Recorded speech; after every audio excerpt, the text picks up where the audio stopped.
Rapport. It's a word we throw around all the time, right? We talk about having good rapport with a coworker or a client or even a friend. But what if I told you it's not some fluffy soft skill? What if it's more like a superpower? What if the ability to really connect with someone is the single biggest factor for success in, well, pretty much any interaction? Let's get into it. So first things first, let's make sure we're all on the same page. The textbook definition of rapport is a relationship built on mutual understanding, trust, and agreement. You know that feeling when a conversation just clicks, when you feel totally heard, and there's this vibe of, yeah, we get each other, we're on the same team. That's rapport. But here's the big question we're tackling today. Is building that rapport just, a nice thing to do? A bit of social grease to make things run a little smoother? Or is it something way, way more important? When most of us think about building rapport, our brain immediately goes to small talk, the weather, the traffic, asking how their weekend was. And don't get me wrong, finding those little common threads is definitely part of it. But that's just the tip of the iceberg. The real power of rapport, it goes so much deeper. And this is where things get really, really fascinating. Because the science shows that rapport isn't just a nice to have, it is an absolute game changer. The impact it has on actually creating positive change in people is, well, it's kind of a bombshell. So let's go back to 1999. A couple of researchers, Assay and Lambert, set out to answer a huge question. What actually makes therapy work? They dug into all the different factors to see what really moved the needle for a client's success. And what they found, well, it pretty much rewrote the rulebook on human connection. Okay, check this out. The results were just staggering. A huge 40% of positive change came from things outside the therapy room, the client's own life, their support system. That kind of makes sense. Another 15% was the placebo effect, just believing it'll work. But the actual techniques the therapist used, the specific methods and advice, only 15%. The single biggest factor they could control, coming in at a massive 30%, was the rapport, the quality of the relationship itself. Just let that sink in for a second. The connection you build with someone is literally twice as important as the specific advice you give them. This means how you communicate is twice as powerful as what you actually say. And this isn't just about therapy, right? This is for managers, teachers, parents, salespeople, anyone trying to help someone else make a positive change. All right, so we've established why rapport is a ridiculously big deal. Now for the fun part, the how. How do we actually build it? Well, luckily for us, science has given us a whole toolkit full of practical strategies. But before we jump into any specific techniques, we have to understand this one fundamental, massive idea, thanks to the work of Albert Meherbabian. When we're communicating feelings and attitudes, the actual words we use are just a tiny fraction of the message. Our bodies, they're doing almost all of the talking.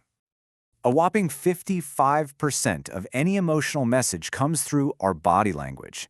Think about it. Are your arms crossed? Are you leaning forward? Are you making eye contact? Your posture, your gestures, your facial expressions, they're all sending these powerful signals whether you're aware of it or not. The next biggest slice of the pie, at 38%, is your tone of voice. You know the difference between someone saying, "That's great," in a flat, monotone voice, versus an excited, energetic one. The words are identical, but the message, completely different. How we say things is huge. And this just drives the whole point home. The actual words we say, the ones we spend all our time worrying about, they account for a tiny 7% of the emotional meaning. Just 7%. It's crazy, right? This is exactly why focusing only on what you're going to say next is a losing game. You have to pay attention to the other 93%. So if 93% of our communication is nonverbal, how do we get better at it? Well, this is where techniques from fields like neuro-linguistic programming, or NLP, are super useful. The big idea here is that we subconsciously like and trust people who are like us. So beyond finding common interests, you can build rapport by subtly mirroring or matching their body language. Now, the key word here is subtly. You don't want to be a mime. If they shift their posture, you might wait a few seconds and then shift yours. If they tap their pan, maybe you tap your foot. It creates this subconscious feeling of, hey, we're in sync. Okay, this is one of my favorite ideas ever. We all grew up with the golden rule, right? Do unto others as you'd have them do unto you. But the platinum rule is a major upgrade. It says, do unto others as they'd like done unto them. It's about shifting from your own preferences to theirs. And that is the absolute heart of rapport. So how do you use the platinum rule? Well, we can break down communication styles into 4 basic types: First, ask yourself, is this person fast-paced and assertive, or are they more slow and methodical? Then, are they more open and people-focused, or more closed and task-focused?